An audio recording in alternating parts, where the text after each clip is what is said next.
What's up, everybody? Welcome to the first of One of three. one of three. We've attempted to start a podcast and various amount of lack of showing up. Not by A lot of us. coordination. A lot of coordination had to be done. Definitely. So right now you're just gonna see the two of us. We should first introduce the name of the podcast. Welcome to Titles Are Overrated. Yep. Title pending. Title pending. Yeah, we went through a very selection of titles for the podcast. By selection, it was just us being like, "Yo, this sounds good," and then we went to check it, and then it didn't. Yeah, it was already taken. Yeah, there's a lot of podcasts out there, but Definitely. thank you for joining us if you're here. Did I introduce the podcast? I think I did. I think last time you did. Okay. Are you talking about right now? Right now, yeah, I said the name. I think so. Yeah. But then I added title pending, so now the question is that included? But no, it's titles overrated, and we may have a graphic somewhere in the Here, system. over here. We'll see how creative we get later on when this video is out. But why did you want to start a podcast? First Honestly, of all, this is Steve. yeah, I'm Maz. the Maz rule, The Maz rule. aka Yeah. Bullet. Oh man, we're getting that already. I mean, why not? right off the bat. Okay. Yeah, man. So what made you want to start the podcast? Like, what was your, besides the fact of Arif texting you randomly saying we're going to start a podcast? Now that I remember, I forgot that he did that. I don't know. I think for me it was I'm always been down. It seemed interesting, and I wasn't really into the idea prior to seeing the Joe Budden podcast. Because again, I think it was just it was always like super nerdy. Yeah. And I'm like, I don't think I can sustain a good conversation about one single topic the whole time. Right. But then you see them and they talk through an array of different topics. Yeah, So I was like, yeah. "Oh, that seems fun." They all seem like they're having a good time. Yeah. And then they got a lot of people who were just like us for Mm-hmm. the most part. So I think that was it. And then you and me spoke about it a couple of times. Yeah. So Mostly music related. yeah, I think it was mostly Yeah. music related and how that spanned out to a lot of different things. So I liked that idea, and I think it was interesting. I think we can hold the conversation. Yeah. So that's kind of where I think that first started. It also includes that fact I might be slightly crazy and I have a lot of thoughts, and I'm like, maybe I should share them. Share it with the world. Yeah. Creed thoughts. Yeah. Oh man, probably one of the best shows. I'm not gonna lie, the last few episodes have been a little therapeutic for me, especially when we talk about like our background and the fact that I didn't realize you went to PS 86 and I went to PS 86. I think that one thing was pretty good. For some reason, it turned into more than just a bunch of friends sitting around talking about nonsense. It was actually a little bit therapeutic for me. I always tell people, I think sometimes the best way to get over things that you don't have closure on Yeah. is just talk about it, right? Like, and sometimes you don't really you feel that weight like almost immediately. Yeah. And it's like, oh, that sucks. But then after a while, it's like as you keep telling that same story, it just gets easier, and you just come to terms with it. Yeah. You accept it. Yeah. So, yeah. and that's what I mean when sometimes I'm crazy, where it's like, I'll go over conversations that I've had multiple times, and I'm like, I should have said this and I should have said that, and then so like this actually kind of helps because you just kind of get over with the idea of like, oh, I wish someone had said this right somewhere. Because like lots of times you watch on TV or something, and it's like they sound dumb, or you know about a topic, and they're like, yeah, we don't know a lot about this, so they kind of like brush it off. And I'm like, no, this is actually a good topic to talk about. So like, I think that's always been really good. Yeah. Yeah. That's how I feel about some of the TV shows like Family Matters, or is it Family Feud?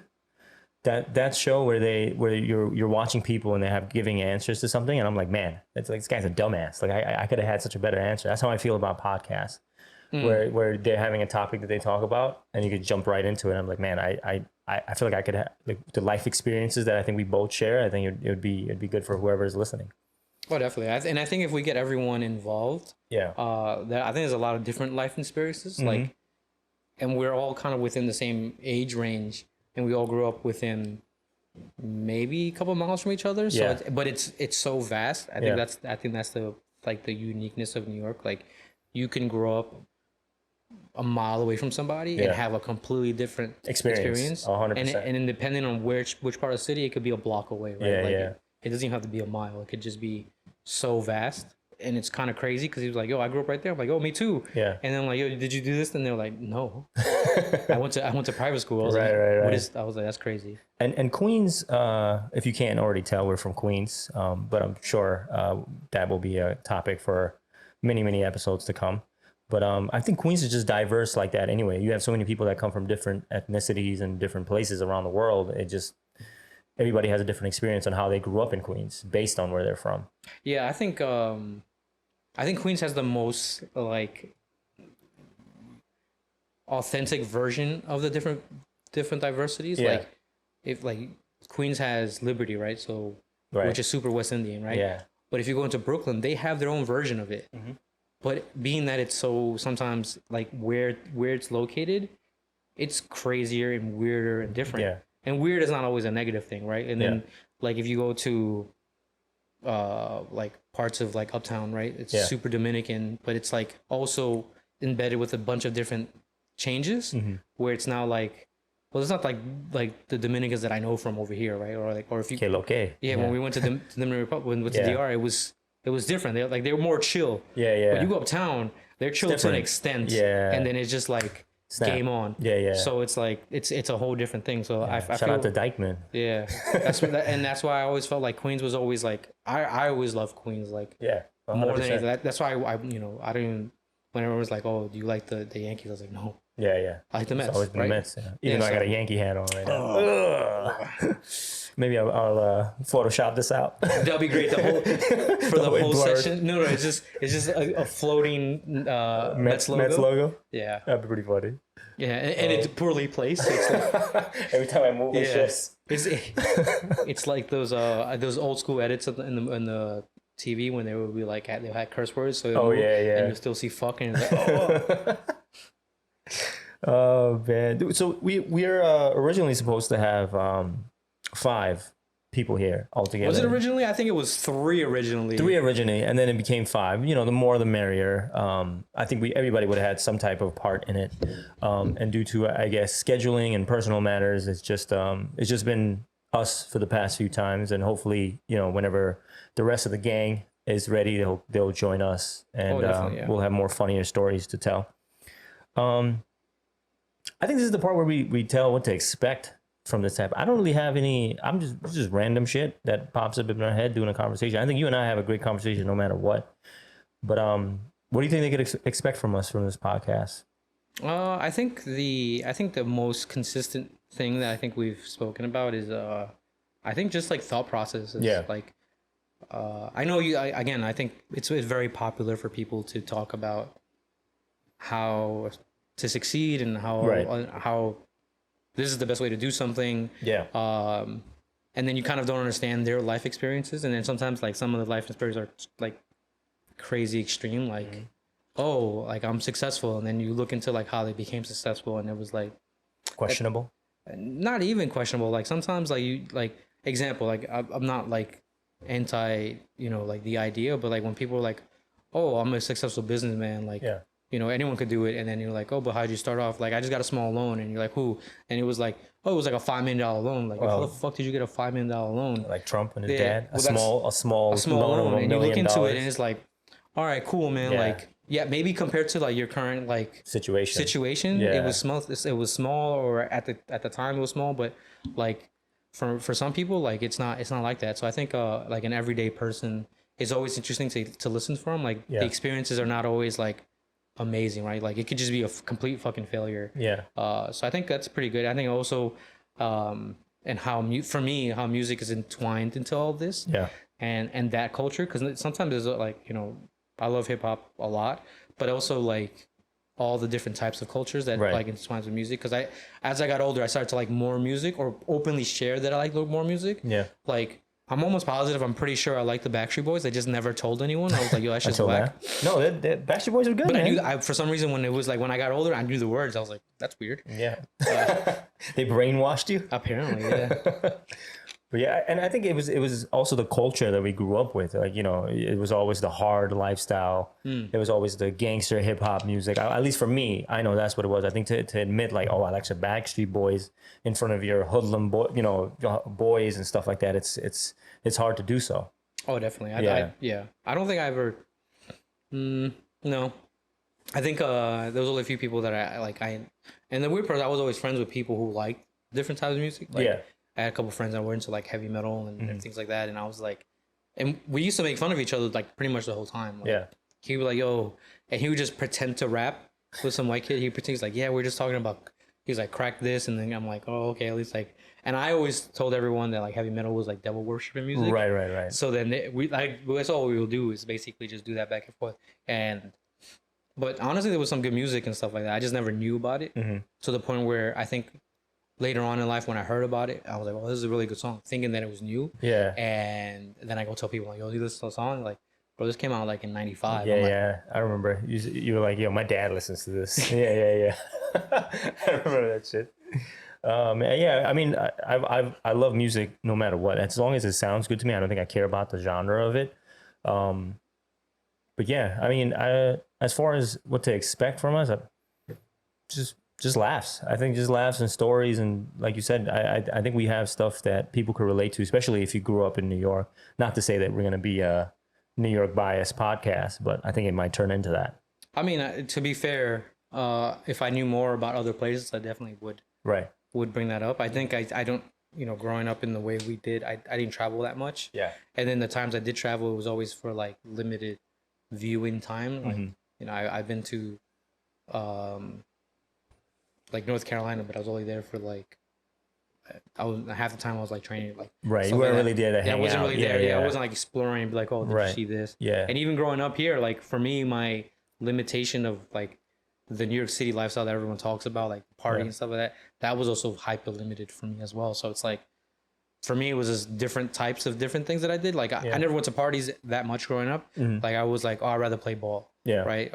And even then, like there's other people who play ball. Like my brother would be like, yo, you barely played. Yeah. Because he played every day. So it's like, I think it's a different type of view. And I think there's enough also not only to be just like music and like just our experiences, but like I think there's enough information that I think we look into independently that we can share. Like for me, I'm a huge geek and nerd.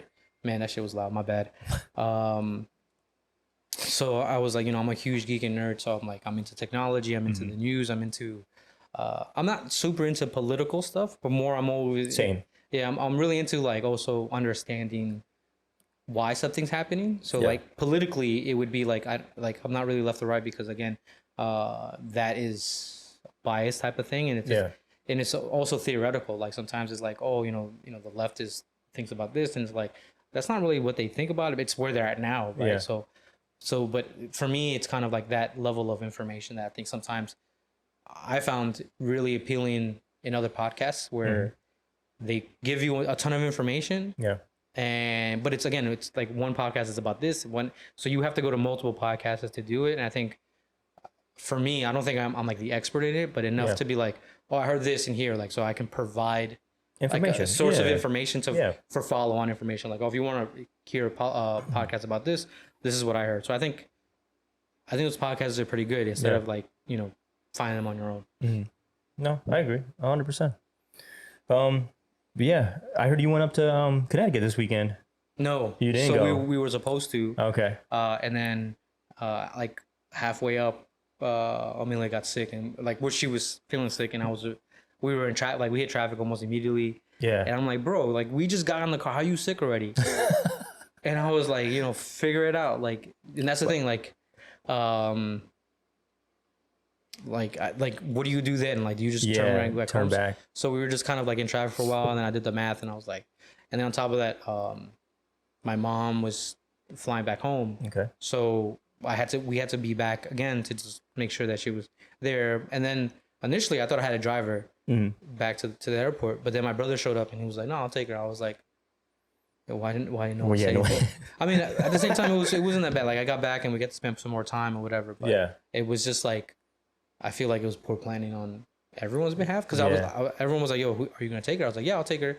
And then he showed up, and I was like, well, I mean, if you're gonna take her, then I guess. But that was just weird for me. But yeah, we didn't go to Connecticut or anything like that. Oh, okay. Did you end up doing anything this weekend? Yeah, so I went to Jones Beach. Randomly, my son was like, "Oh, I think we should go to the beach." This is like at 3:30 in the afternoon after I just fed him lunch, and then my cousin Tanya was supposed to come over as well. So spontaneously, we were like, "All right, fuck it." So I went to Brooklyn. By the way, Bushwick has some really good street art and restaurant that I drove by in Sadness, and I was like, man, this looks like a In Sadness? in Sadness, because I was like, because growing up, you remember how Bushwick was compared to what it is now, and So you're saying you don't like the new Bushwick? No, I love the new Bushwick. Okay. Yeah, I love the new Bushwick because every time I went to Bushwick, it was either for beef or some girl, so it was one or the other. It was never a good experience. That makes sense. Yeah, and then when I went there, my son was just pointing out like all the graffiti that's on the wall, and there's a lot of artistic. I mean, I'm not saying that even before then there wasn't any, but people have really stepped up their game in graffiti. Like it was insane. They had like almost murals. They had a hand drawn on the wall that looked like so realistic. It was crazy. Like they had the lines in the vein and everything. I was just blown away. But long story short, I ended up picking up from Brooklyn, fell in love with Brooklyn again for some odd reason. And then we drove out to Jones Beach. And it was nice. It wasn't a lot of people there. Well, there was, but I think everybody was just separated with their family and clique. But one thing that I did notice is how worse it's gotten for boyfriends that have IG model girlfriends. So to elaborate on that a little bit, and if you're an IG model, more respect to you. I know you're getting that bread, but it was just funny because as soon as we got there, we saw this dude carrying all this shit. He had like a tripod. He had one of those circle lights at the beach, right? That's kind of wild. Yeah, and they were all set up. And then they went out to the middle, like when the sun was setting, because we got there pretty late. I think we got to the beach around like 6 o'clock, I would say, because by the time we got to Brooklyn, from Brooklyn to Long Island, it was like an hour and 20-minute drive, especially in traffic. But it was cool. I didn't mind it. And then like eventually, like periodically, she would come out to the water, and he would just kind of just stand there with a camera and a photo and try to take pictures. And she would just do like different pose. I've never seen that live. I've seen like videos of it online, and I was like, man. But you could tell the pain in that man's face on how much he hated it. I mean, she was a very attractive girl. Don't get me wrong. I was gonna ask, like, yeah. No, sometimes I see it and I'm like, there's no way that they're doing this because it's something she needs to do. Yeah. Because again, I respect the hustle, right? Like, it sometimes they're making good money. They're doing it, and they're doing it for a reason. But then I see other people who are like, I don't think that's really necessary. Like, not, again, you could do whatever you want. Yeah. But like the level of like commitment that they do. But then I guess we could say the same thing about us doing this podcast. Like, that's true. We're overly committed to it. So you know what? Fuck it. Whatever. You gotta do something. You gotta do it all the way, baby. Exactly. Yeah. No, but no, she was very attractive. She looked like a typical IG. She looked like she had a BBL. Okay. Not that I was being a creep. It's just every time I went out there. I don't think so. I think we should stop as justifying that as a creep. Noticing someone is not creepy. Yeah. Right. Like I think overly, excessively, like staring in a confronting like if you're staring like, oh, I'm expecting she's gonna talk to me because I stared her down. Yeah. Or just seem like, because again, I don't like people looking at me either. But if like someone notices me, whatever, like for me, for me, because of like various reasons, anything that moves, I'm looking at it. Like I'm not staring it down, but I'm like assessing like where the fuck you coming from. Yeah. Why are you doing this and like whatever. So like for me, it's normal. Like okay, I noticed and whatever. And then and if it's like interesting, I might do like a double, triple, quadruple take. Like okay, what the fuck is on? Right? Like you might notice someone like good looking, like okay, cool, whatever. Yeah. And then they go and do something stupid. I'm like, yo, what's wrong with you? Yeah, what's wrong with you? Or like, oh, this is what it takes to be those those like high end pictures. Like and that's, I mean, it's a commitment and stuff like that. So I don't think it's creepy. I think the creepy part would be like, you found her on IG like 2 seconds later. That's that's excessive, right? Or like, like you found a way to like just be real close, or you took your own pictures. Like that shit would be creepy. That'd be weird. Yeah. Imagine. Like, let me help you with the shoot.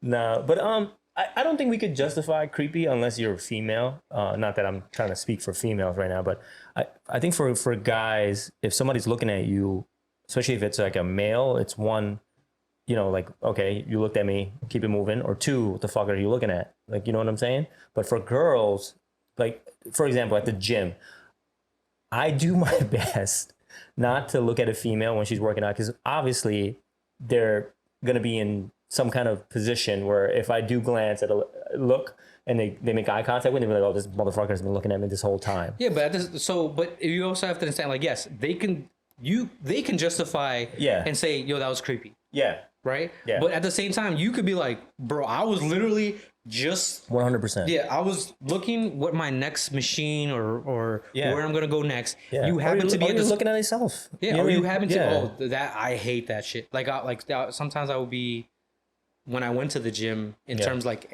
at LA Fitness or whatever. Yeah. I used to hate going to the gym and then someone would decide, even if it's a dude, I don't like if I'm like the fucking bench, and then there's a dumbbell, right? Yeah. And I'm working out, and you decide that you want to do like a glamour pose, right in the front, right in front of me. Oh man, I'm like, yo, what are you doing, bro? Yeah, just throw the fucking weight at that dude. So and that happens a lot, and for me, it gets even weirder when it's a girl. Like, I get it, whatever. You pick up your shit and just go, like.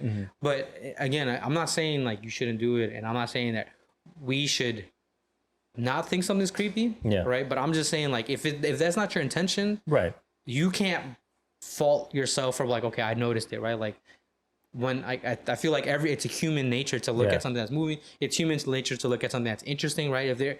I would find it more interesting to see the dude, like, what is he doing? Because I would be so mad if I had to do that. I'd be like, yo, not that I want to support people. It's just like, I gotta go all this shit. Like, I get I like taking pictures, but like, there's something weird. I think for me, I would feel like just weird about it. Like, I have to find the sexiest picture to share with somebody, and I think mentally, I'm gonna circle back on this because I need to know your definition of a sexy picture. But we'll keep going. We'll circle back on this. But yeah, I mean, because again, so that for me, I wouldn't. That's what I'm saying. I wouldn't label it as creepy because then it runs the gambit of the idea of what creepy is. Yeah. So that's what I mean. Like, oh, I don't think we should label it creepy, right? Like, or even have to like, oh, it wasn't creepy. I think I'm just naturally like I guess since like I've seen so many of those creepy videos where the guys are like exposed, even though I'm sure that dude was probably just but to be fair, there's a lot of creepy motherfuckers out there. No, 100%. Yeah, I think there is. I don't think I fall in that category. Neither do you. I don't think our character is like that. But I'm just putting it out there for people who are like, well, why are you looking at her? You know what I'm saying? Just for those people. And yes, that's exactly what you sound like. But yeah.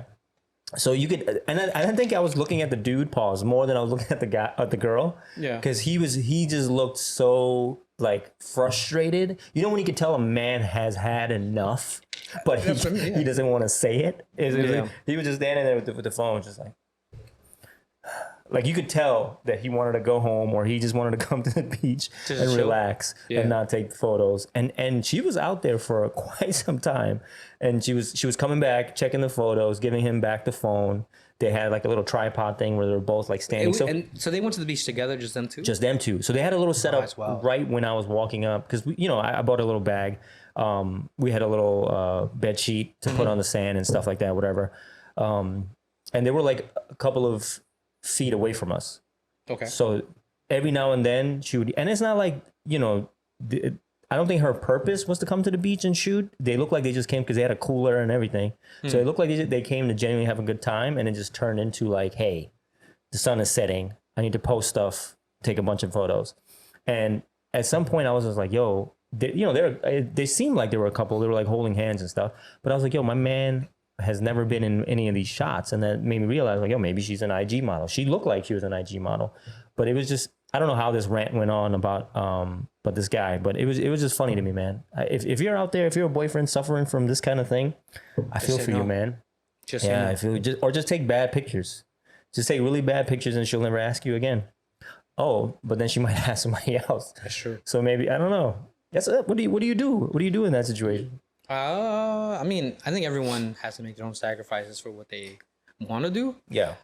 So it really varies. I mean, like, and I think a lot of that kind of rolls around what I think today's society deems to be like a good idea. Yeah. And I think kind of like the whole Andrew Tate thing, right? Like that dude is talking, in my opinion, some wild shit, right? Like, and then he's like, you know, you got to be this way, you got to treat women that way.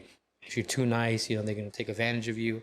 But that theory kind of holds true for anyone, right? Like if you're too nice and you don't have boundaries or anything, people want to take advantage of you, 100%, right? It doesn't have to be like a dude and a girl or reverse, right? Like because even at work, I think that applies. Yeah. So you know that whole theory kind of, I think you kind of have to understand who you are.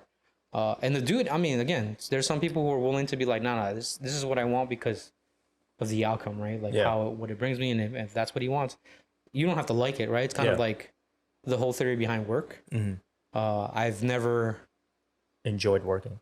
I never enjoyed working. I don't think anybody does. And there's not a thing. I don't think there's not a thing that anyone can say when they're like, "Oh, if you love your job, you'll never work." And I'm like, no. I think that's you still got to get up. Yeah, you still got to get up. You still got to do the things. Like sometimes, you know, like there are a lot of people who love to do what they're like. They chose their profession and whatever. Right. And each day they're like, "Fuck, man! Like I gotta go back to work." Right. There's still that whole thing where that is. So, you know, just I think understanding what the job is, understanding what you're supposed to do. Yeah. You don't have to love to do it like that. For me, I would be like, yo, if my plan was to go to the beach just to chill. Yeah. And someone was like, yo, we gotta do this, I'll be mad. Right. But if someone was like, yo, we gotta go to the beach and we're gonna do this, afterwards you get to chill, I wouldn't be mad. I'd just be like, all right, man, let's get these good pictures. Yeah. Because again, like if he took fire pictures the first time, yeah, he might be done, right? Like so that's kind of where for me, like it really depends. I like, and again, like that's what I said, depending on, for me, I was like, I don't know if I really want to do it. Yeah. Mainly because I'd be like, I'm just trying to chill. But if that was the understanding, like, yo, we're going here to take pictures, then I'm like, yo, suck it the fuck up and take as many pictures until you get it right. Like that's kind of how I got to go. But I want to stay on this Andrew Tate topic since you brought it up. I don't think that dude is like that in real life. I think he's kind of like the 6ix9ine. You know how 6ix9ine came and he had a different persona when the camera is on. He said all this stuff, but you know, in real life, he's not that same character. So I think Andrew Tate is just playing that role just so he could get views. Because he was saying not that I agree with him. There's some things that I agree with him as far as like his hustle and motivation and like what a man is supposed to do. Like I think in one of the interviews or one of the videos that I've seen, he said that, you know, nobody's fucking motivated every day. Right? It's the discipline and the dedication that you do. Like every morning, nobody wants to fucking get up and be like, I'm going to go to work. I'm going to make this money. Okay, cool. You're motivated the first few times, but eventually that motivation is gonna run out. You can only be your best for so many days until you're like, okay, I'm tired. But if you're dedicated enough and you have the discipline enough, you could go far with whatever that you set your mind to. I do agree with that. And then there's a different side of him where he's like, oh, females belong in the kitchen. Like then I'm like, all right, okay. Like this guy is definitely just saying shit out the ass just because he knows. But I think you're right in terms of like how he acts. But I think there's a lot of people who also really believe that, right? Yeah. Like I've spoken to plenty of people where they're like, yeah, you know, like I don't want, you know, my girlfriend to make more money than me. And I'll just be that's fucking crazy. And I was like, why not? Like I feel like that's a weird stance to take. And it might be based on like my background and also your background, right? Like you grew up with just single your mom, mom, right? Like just single mom, like them making money because some dude decided to bail, right? Just seems illogical for someone to be like, no, my dad's just going to get some milk. He'll be back. Yeah, like exactly, right? So that whole idea to me is just so foreign and seems so like illogical because at the same time, you want to do your own thing, right? Like, so if anything, like the theory behind just like, you know, 2 minds are better than one and building teams and stuff like that, it just goes against it in every which way.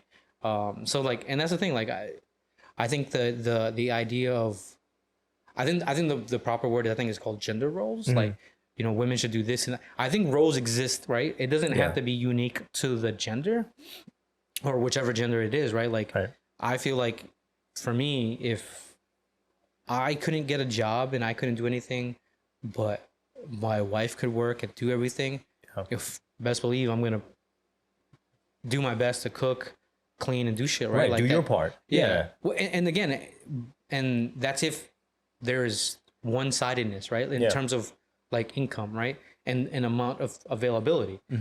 And then I think there's also the notion of like, if you have two working parents or family, like you should do your best to be 50-50. Right. And the 50-50 should be based on what you're willing to do. Right. And I always say, and I suck at it. I'm not saying like, oh, I'm perfect or anything. I always like, yo, tell me what you want me to do and I'll do it. And I forget, like, I don't do it on purpose, but I forget shit. So, but at the same time, like, I don't like doing anything. Yeah. So if you were like, oh, what do you like to do? I'm like, I don't like to do anything. Right. Like, like if you were like, oh, choose between folding clothes and doing dishes. I hate folding clothes. I despise it. Yeah. Can I do it? Yeah. If it was up for me for my clothes, I'm gonna just roll that bitch up and put it in the thing. Like that's just how I do it, right? But it's not gonna bother me. The thing is, I think in some cases, like there's little a conversation, and then there's the whole idea. I think the word is for me. I can see the patriarchy idea and notions of like the old school, like especially when you go like, yo, I want. When people are like, oh, you know, back in the day, men were men. I'm like, back in the day, men were just beating the shit out of women too, right? Like, like what kind of fucking shit was that? The same time frame, right? Like, you know, laws were just recent. Like, I think up until the 80s, you like domestic abuse was like considered like a misdemeanor. Yeah. Right. It wasn't anything crazy. And then you know, there's a lot of different things that it was this. It's wild notion where. The fact that, you know, we keep talking about like, oh, this is how we should be, you know, better, more manlier. I don't, yes. If you're a dude and you want to be manly, right? Like, but it doesn't mean that you have to like put anyone down, right? Right. Or you know, put hands on a female or a kid. Yeah. I don't think that's manly at all. I think that makes you weak. Yeah. Or preventing them to say like, oh, that's a woman's job. Like, yo, he's just doing dishes, man. Yeah. Like, there are dudes who put kids through college by washing dishes at a restaurant, right? Yeah. They just put their head down and just wash dishes day in, day out. Yeah. Right. Like, and that was a dude, right? There was nothing crazy. There's, I think one of the, like in the world, I think there are more like top tier chefs, like Michelin chefs. They're dudes, right? Yeah. Like, so cooking isn't just unique to women and that they're really ones to do it. Yeah. So like, that's how I feel like it's weird when people on TV or people who are like trying to tell other dudes how to manage women and, or how to get girls or whatever, is that whole notion like they have to be in this little box. I think it's mad weird. Yeah. I think for guys to think like, oh, you know, there's certain things that I shouldn't do as a man. That's the most stupidest thing in the world. Because I mean, there is those things, but like that's like don't hit women. Don't cheat women. I'm talking about the respect other people, right? Like, the negative stuff, like as far as like, oh, you know, I make all the money, so you got to cook in the house and stuff like that. That if she has a job and you're both working, there's no reason why both of you guys can't cook. No, or even if she's not working, there's no reason why you can cook. If you can't cook, okay, fine, I get that. Do takeout, but even the laundry and all that stuff, because right now, in my opinion, and I believe that strongly, women are stronger than men, 100%. And that's not, and I'm not talking about physical strength. I'm talking about the fact that you could bear a child inside your body. Yeah, I wouldn't want to do that. That's fucking, and the thing is that, like, they have a menstrual cycle every month where they fucking bleed and don't die. Yeah, that's fucking insane to me. I wouldn't want to do that either. I want to do, respectfully. You got it. Like, yo, you are stronger than me. 100%. Imagine if I had to fucking bleed once a month and it is going to, alter my mood, alter my hunger. I'm going to have pain. Fuck that. I don't want to do that. I don't want to sign up for that. I tell people all the time, like, yo, I don't want none of that. Like, yeah, that's crazy. But at the same time, like, back to what you were saying, I think the idea and notion that, like, if you, like, when someone's like, yo, I make all the money, I'm like, yo, so just pay for someone to go do it. Yeah. Right? Like, I think outsourcing, I saw, I think, a really good, I don't know if it was a TikTok or it was like a reel, but she's an entrepreneur. She says some wild stuff sometimes, like something that I don't really agree with fully. Yeah. But for the most part, she says a lot of like strong value things. She's like a multi-millionaire, possibly a billionaire. I can't remember what it was.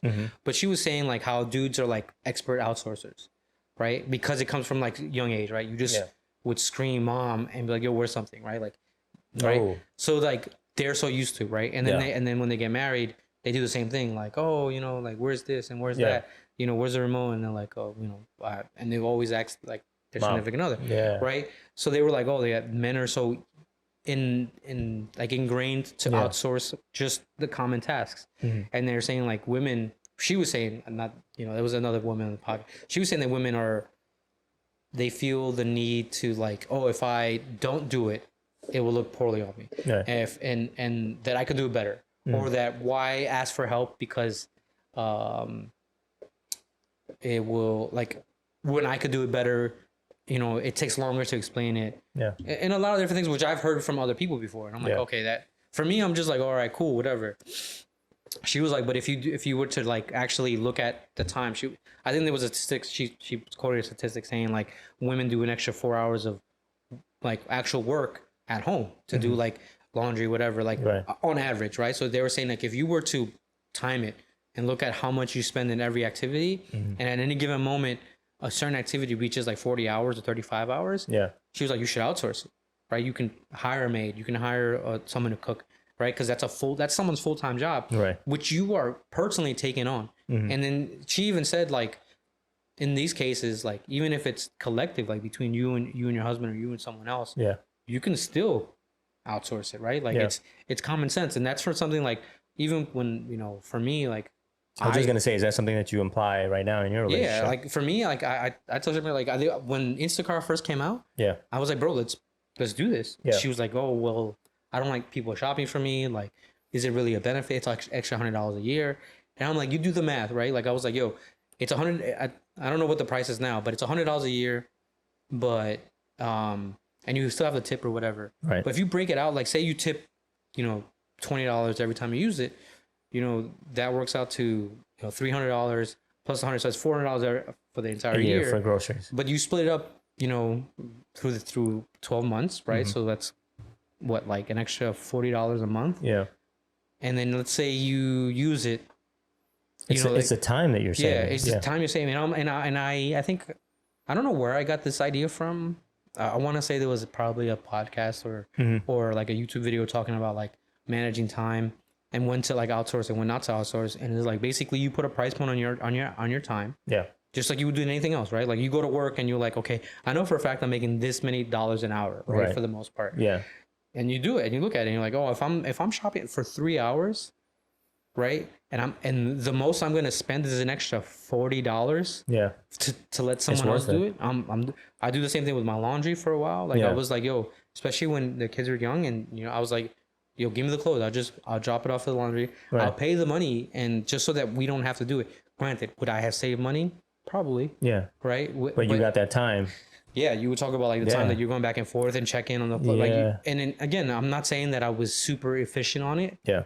But in my brain, I was like, oh, this is worth it. Like I'm willing to bite the bullet and pay extra. Same thing with like Ubers. Like if I have to figure out Uber, like sometimes it's worth paying the $80 Uber ride. Yeah, because you're not, especially when you're drinking. Yeah. I know for a fact when I'm drinking, I'm like, Uber is the way to go. Yeah. Okay, I'll pay the difference because whatever you pay, if you do get caught, right, that you run the risk of like thousands of $1,000s down the motherfucking drain. Yeah. Just to pay for it. You ruin your whole, if you get caught, that's you serving time. For the most part, yeah, you're serving time. They lock you up. No, 100%. I think gender roles in general are just weird because growing up, you know, like you mentioned, I you know, my mom was a single mom. She was working 2 jobs. She wasn't home, so most of the stuff like laundry, cleaning, well, I wouldn't say cooking. I'm not the best cook. I mean, my food tastes good to me. But you know, taking care of yourself, hygiene and all that stuff, which is all considered like a women's role. I had to do that shit myself because there was nobody around. And I'm not saying that, oh, just because you have a mother, you shouldn't have to be doing all that stuff. But I think as a man, you should know how to do those stuff because that's what makes you a man. You're supposed to adapt. You're supposed to grow as a human being in general. So to say like, oh, I don't have to do all this because, you know, I have a wife or I have a girlfriend, that's her job, that's her role. That just sounds stupid to me. I mean, it does, but there's also a lot of people who they subscribe to that, right? Like I spoken to people who were like, yo, I'm trying to get a husband so that all I have to do is the X, Y, Z. Oh, that's true. There are some girls out there, and they love that idea, right? Yeah, they love that notion. Wife. Yeah, and I honestly, like, if that's what you want to do and that's the agreement, then fuck it. That's what you gotta. That's the agreement. Mm-hmm. Excuse me for this for a second, but for me, the part that I find to be weird is when it's not agreed, right? And they're still doing it. And it's like, and then you try to like not school them, or you kind of just like try to talk to them. Yeah. And it's like it doesn't hit. And then it's like, for me, that's weird. Like, even if you explain it with the most like caution and it's well thought out, like it still doesn't, like, that's the part that doesn't understand, like, throughout everything, right? Like, for me, like look at the government, right? Like, they treat women pretty shitty for the most part, right? Even at work, corporate America, but I'm saying, like, if you look at it, right, like, even Congress is, there's women in there, right? But they're still voting against the idea of like really helping women, right? Like, there is no, like, after you have a baby, like how much time do you get off? It's like, the government's saying like, oh, it's up to the job to give you and whatever. And you look at other countries and they're really like going all out, like, oh, they give you 2 years and they will let you pay like what. And the weird part that I think I saw like a really, really, really amazing like Instagram post was that they were like, oh, if you ever feel bad about like asking for paternity leave or maternity leave or any type of family leave in any form of fashion, they were like, yo, if you work for a global company, they're allowing their global employees in other places to do it, right? So if like in some cases you work for like, Apple might have a branch somewhere in France, right? They're gonna give their employees in France 2 years off, to take care of paid to take care of their children, right? So it's a choice that they make because it's what's supposed to happen, right? Like that's kind of where I find it to be really weird in that sense. Is like, companies are saying like, oh, we don't give a fuck, right? Like, we care about women, care about like all this family unit and stuff like that, but they don't give a fuck about it. Like, it's utter bullshit to me. Like, I think, and even for fathers, I remember, I was like, oh, how do you do paternity leave? I think it's called family leave, or I forgot, they changed the name because of like the gender stuff. But I was like, yo, how do I use this? And I got laughed at. They were like, and I was in the military at the time. Excuse me. But they were supposed to give me like 3 weeks or some shit like that. So I was like, I had just come back from deployment, and I was like, yo, how do I use this? And they just like, yo, the baby was already born. I was like, I got that, but the baby was born while I was deployed. Right. I was like, so let me figure out how to like take time off. I was like, I don't even know this kid. Like, I wasn't there for any part of the situation. And granted, for me, I wasn't. This was for Ariana, right? Yeah. Okay. So granted, I wasn't like flipping the fuck out or anything like that. Like, you were just trying to get the information. I was just trying to I was trying to utilize every benefit that I can possibly, like, like, I lost like 9 months of not being in any type of real world, right? So I was like, fuck it, man, I want some leave, like, because when you get back, yes, everyone's like, yo, you get a month off, but those are days you earn because you work 24 hours, 7 days a week for 9 months straight. Like, there's no days off. Like, I'm not on post, so I'm not doing something stupid, right? But like, that's not a day off, right? It's not like I didn't get to sleep in my bed for a weekend. You still had a job. 100%. So like, I was like, yo, let me get on. They were like, oh, we'll look into it. And then they was like, like, you used it. Then like years later, after I got on, they were like, oh yeah, you could have just submitted for it. They would have had to give it to you. But because I asked, right, they were like, let me look into it. They don't look into it. Like, it's just like, no, like, that's the thing. Like, no one cares at the highest levels, and it just basically just kind of, I feel, in my opinion, like, it cascades down, right? Like, if they don't care, then you don't care, then, and they care about like men, like, that's how the whole idea, the notion is like, you're second class or you're an afterthought. Like, it's very common. And there's a lot of idiots that think that way. No, 100%. Especially like when it comes to like, I think with raises or like bonuses, I've heard hundreds of stories where, there's a female that does the same, or if not more work than their male employees, and when it comes to bonuses and it comes to raises, they get the short stick. It's because that other coworker might have a different relationship. Oh, they talk about football or something like this, a buddy rule. So that's why they always get left out of it, which is crazy to think about, because we're in 2022, and even like the abortion thing, which fucking blew my mind. I can't believe that passed, which is insane. It's insane to a place that we have come so far as a civilization, and now we're not giving women the right to their own bodies. I feel like, and the weird part to that is, I think they're now going for contraceptives, and they're going for a bunch of other things after that notion. But like, if you look into it, like to do like a vasectomy is reversible, like for the most part, right? Yeah. Like you can get your nut back, right? If you Right, really, right, yeah, if you exactly. If you really wanted right? to. Right? So you can get the ability to like, you know, inseminate someone Yeah. if you after you stop it, and it's less invasive and everything. Yeah. But not one like legislation has been like, yo, let's Let's talk about them. Yeah. let's do this there for you go. men like up front, you know. Yeah. But it's never been like that. To me, I'll vote for it. Like, granted, I've just been entirely too fucking lazy to figure out how to do that. Though I should, Yeah. because I ain't trying to have no more kids. So I'm all about it. Like whatever. Like it, you know, it probably costs like a couple $100 and call it a day. Yeah. And you're good. And then when I was younger, by younger I mean like 7-10 years ago, I was like, oh, why don't you get 2 times? And they were like, it's super invasive. And I'm like, really? Yeah. And I thought it was like something simple. Like, granted, it's lack of knowledge. So I think it was like, when I was explained to me, I was like, oh, okay. And they were like, for you, and I think they said it's a Roberto. They were like, for you, it's just snip, snip, snap, snip, snap. snip, snap. Shout out to Michael Scott. Exactly. Yeah, snip, snap, snip, snap. So, like in that sense, I'm like, oh, that's kind of dumb. Yeah. But the weird part for that is if you try to have a vasectomy at a young age, they tell you can't. No way. Is it age restriction? Yeah. So I had a friend. When I was in the Marine Corps, he was a white kid. But he already had 2 kids, right? And he was 24. Yeah. Right. So I was like, damn. And he was like, yo, I'm not trying to have any more kids. I was like, cool. He's like, but I went to the doctor. I was like, yo, I'll get a vasectomy. And they're like, nah, you're too young. Wow. And then he was like, oh, okay, but I still kind of want it. They're like, nah, you gotta see a therapist. So basically, you have to prove that you're crazy in order for you to get a vasectomy. for you to get like you're like, oh, we're not trying to crazy. yeah. So that's the crazy part. Like, it's kind of dumb, especially since it's reversible. Like, it's not like they'll let you do anything you fucking want in the world, but like, yo, to stop that, like, you know, you got crazy. And that's the part that's weird for me. Like, it's not like they do that, like within reason. Like, it seems illogical. Like, someone's like, yo, I don't want to have any kids. Yeah, they should have the option to not have any kids like, without any issues. Why are doctors deterring you from doing that? Right? Yeah.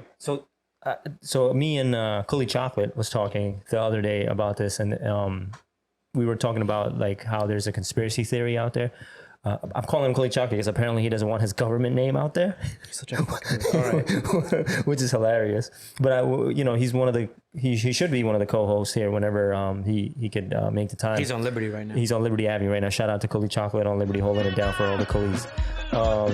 But we were talking about it back and forth. But apparently, and I think Elon Musk had also mentioned this on his interview with the Sended podcast. Full Send or whatever they're called. There's so many of them I can't remember. But they're saying that there's a population decreased or something. I forgot the exact word that they used. Shortage? Not shortage. But apparently, as far as like back in like centuries goes, or back in the day, we're not having as much babies as we should be to keep up with civilization moving forward. So they're saying that I don't believe that's true. I don't think that's true either because look at India. There's fucking billions of people in India right now. I think we have a population problem. And so we're like, I think in between, right? I think we're in that moment where we are so civilized that we choose to live in certain places that are heavily dense because it's job opportunity, right? Like, so you like New York. Yeah, like you move to certain places for work, but if you had the chance to live somewhere else, Netherlands, right? Like you Bora Bora, like near like better resources, better fresher air, you would, right? That's a natural thing, but you go towards where there's money. If you can't afford to live, like you're gonna live in these shitty ass neighborhoods. So I actually seen a clip of that where it's like there's a shortage of people, but I don't think that's true. I think that's maybe in certain areas but I think if we expand, which is what was it? I think it was economics. I forgot his name, but he's like a famous economics. He was talking about exponential growth. Yeah. And he's like, the part that people don't understand is exponential growth is scary. He's like, so if you have exponential growth in population, and I think they did it with a petri dish and like what natural resources versus population. So they did it with bacteria. So they showed you like that bacteria grows at like I think it doubles every 3 minutes. Right. Which is wild. Right. So, Yeah. but it's tiny, right? You can't see it. Microscopic. Yeah. So they were like, okay, so it grows every 3 minutes, it doubles. And then they were like, okay, so at one point you're here and it grows, you double. And then at one point you are at like, in ratio of like where your population is, there you are 1/4 of people, like population to resources. Right. And that's when someone normally, like, there's a few smart people who are like, hey, we need to slow the fuck down. Yeah. Then they're like, no. We have three times as many resources as we have population. They're like, no, it's gonna get real bad real soon. Right. And they're like, nope. 3 minutes later, it fucking doubles. Now you're at half, right? Because that's how exponential growth works, right? Yeah. So have your population versus, so you have a 1-for-1 more or less. Yeah. Then they're like, okay, we're really fucked right now, right? Sounds like when COVID happened and we ran out of supplies. Yeah, you're really fucked right now. And they're like, nope, we still have, basically half the population. We have half a resource. We should be good. 3 minutes later, it's completely full because that's how fucking exponential, right? If you're doubling that's how it works. Yeah. every 3 minutes, you go in, and then you're at full. Yeah. You have another 3 minutes before now you have taking every bit of resources. And you're still fucking growing. And now you're in deficit. Yeah. So I think that's where we're at right now, where we're growing at this rapid rate. Granted, I know that the numbers are down for like having children and stuff like that. Yeah. And I don't blame you for not. I don't blame the women or men who decide not to have kids in this current situation in life with everything that's been going on. Like, why would you want to bring a child into this world right now? You know what I'm saying? Like, I have one son, and I don't see myself having another child. I mean, if it happens, granted, I'll love it no matter what. But I'm just saying, I don't think my plan is to have another child in this world because it's crazy. Climate change is a fact. Some people who do like, oh no, we'll be fine. That's insane. People still think that the world is flat, which is that's a wild theory. Yeah, which is a wild theory. Women have no rights. Racism still exists. Like, why would you want to bring a new life onto this planet? I mean, I don't see it as bringing life as a bad idea. I just think that we're currently... No, I don't think it's a bad idea, but I understand the people who... Like, I have a cousin who is choosing... She recently got married, and she's choosing to not have children. Yeah. And I support it 100%. Even if she decides later on she wants to have children, I will support that too. But right now in this time frame, I don't think it's the best choice to have a child. It's difficult. Yeah. Because I think, for me... Like, yeah, I think we can use a lot of like environmental things and like societal things and stuff like that. Like, they make it rough to kind of like qualify. Yeah. For me, it's just the idea that life just becomes infinitely more difficult for you. Yeah. Right? Like childcare, right? Like finances. I mean, to be fair, right? Like, I know that if you collectively put the money together, it's a lot of money. But lots of times it's like, it's not that much extra on your monthly bills to do so if you have wiggle room, right? Like, yes, diapers and stuff like that, but it's like, okay, it's a meal that you don't get, right? Like sometimes it's like, okay, we need diapers, we need food and whatever. And collectively for the month, it's like $300 extra. Right. But you go out regularly, whatever. And now you just got to cut that shit out. Right. So it's feasible. Right. So I'm not saying like it's going to be easy or that you don't have to sacrifice things. You're going to have to sacrifice something, right? Yeah. And I think that only applies to people who are already established in their career or have a steady job. Think about a 17-year-old kid. Well, that's what I mean, right? So like the idea of actually having a child, and there is no way to get help within a realistic value, right? Like you talk about like even like them trying to get like $3K, right? Like preschool for 3-year-olds, right? They're like, oh, we have this, and you look at the time frame. It's like from 10 to like 1:30 or 2 o'clock. Like, who the fuck can work? Yeah, right. Like you gotta pick them up and you gotta drop them off some weird ass time. Yep. So it's weird. Or you pay and you do a lot of other shit. So it's like it just seems financially irresponsible to have a kid financially because you can't fully either grow or you have to give up so much shit and barely be doing, like, you can't be productive, you can't do anything. No. That's why sometimes like your whole schedule in life changes. Yeah. That's why some people who had space, COVID was a blessing, right? Like they were able to stay home, they had to do the things, they were able to do shit, right? Like people were, it's, but the people who didn't have space, right? It's almost impossible to work, right? If you Yeah. had a 1-bedroom apartment or 2-bedroom apartment and you had kids and you worked and your office was these kids were on top of you. It was Yeah. almost incomprehensible to work in such a small confined space where it's like, what was your option then, right? Like Yeah. the government wasn't helping you, No. right? They weren't like, oh, this is how you do it, right? So that's why I feel like I understand when people are like, yo, I don't want kids. I tell people all the time, like, yo, it's fucking crazy. Yeah, like I understand that. It's Yeah. it's that's what I'm saying. If you if you're deciding not to have children in this time, I totally understand. That's not even a question. Yeah. And that's why I think the government is pushing that whole abortion thing on people right now. Is because I know it's a conspiracy theory, but they're trying to get more laborers. Because right now, people after COVID happened, I think people understand like, yo, it's not all about just working. Like there's life outside to this. And I think that is affecting a lot of the changes, especially in women where they're like, yo, I don't have to fucking work my whole life. I can do an OnlyFans from home and I'll be chilling. And then they're choosing not to have kids. And I think this is the government's way of controlling that. Like, oh, well, you're pregnant. Now you can't get rid of the baby. So you're going to have this baby no matter what. So you don't think it's a religious kind of power type of thing? Oh, you want to bring the Illuminati into this? Is Illuminati religious? It's not religious, but it's devil worship. So in a way, I thought it was just like, I don't really. I've looked into so back in the day when I was younger, I looked into a lot of conspiracy theories, but like a lot of it was more like how they moved against just people as a collective. They wasn't like the notion behind like eating children and shit, from what I've heard. That's just mad weird. Do I believe that it exists?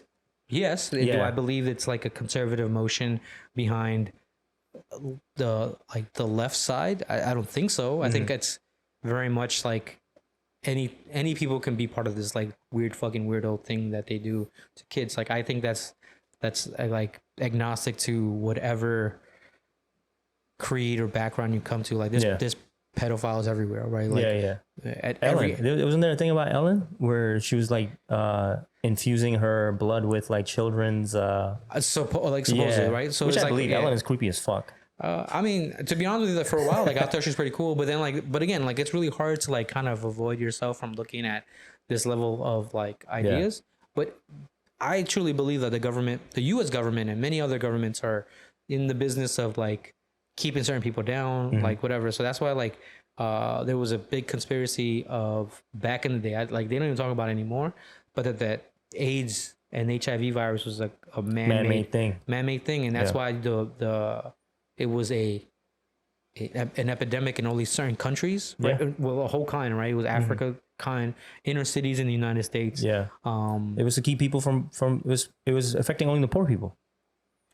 Even then, it was still only affecting black people. Yeah, no, 100%. Black people and gay people. And they were like, oh, that they control it. Even though it was transmittable, it was everywhere. That's why they were like saying like how they purposely spread it there. Like that was a conspiracy that I was like, that shit makes sense. Like, and then you have people like I remember I knew someone in the Marine Corps. He grew up in the Midwest. And he came up to me and was like, yo, I don't think AIDS is real. And I looked at him and I was like, yo, what the fuck are you saying? He was like, yo, I've never met anyone with AIDS. I've never met someone who knew somebody with AIDS. Like never. And I took a step back and I was like, I was kind of annoyed at it. And I was like, I can see where it's coming from. Yo, that just kind of blew my mind a little bit because I personally don't know anybody with AIDS. I've always heard stories. Like I knew people who had AIDS, but after the fact. Oh, okay. Right. So I was like, oh, okay. Like I remember like my mom had a hairdresser. Yeah. And he was always cool. And he was gay. Awesome dude. Yeah. He was funny. He cut my mom's hair for years. Yeah. And then he just disappeared. And I was like, yo, what happened to your hairdresser? And he was like, oh, he got AIDS. Died. Oh man. And I was like, damn. Right. And then I remember growing up and I knew like apparently AIDS was just like a big secret for a while. But then like you go to like places they have near shelters and stuff, like you see people that like they look sick and you're like, oh, well, what the fuck?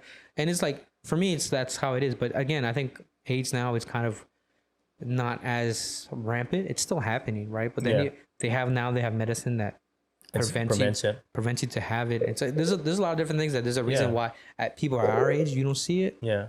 But like for other shit, like I think and then you also see the method in which how they treat blood. Like if it wasn't real, they would be like whatever, right? Yeah, yeah. Because they were treating blood like I think it was in the 80s, but they treated blood like it was nothing. Like if you gave blood, they weren't checking that shit. They were giving it to someone else almost immediately. Yeah, yeah. And then that tennis star got it, right? They got a blood transfusion for whatever reason, and they got AIDS. Yeah. Right? They weren't gay. They were white. They were famous. They were everything. So it was like, oh, okay. And then they were like, oh, we need to check our blood now. So now that's why they like, if you ever go to Africa and you try to get blood and they ask you like, have you been to Africa? And you're yeah, they won't call you for another 2 years. Wow. I said that one time. I was like, yo, I went to Africa, and they were like, oh, okay, they didn't call me for 2 years.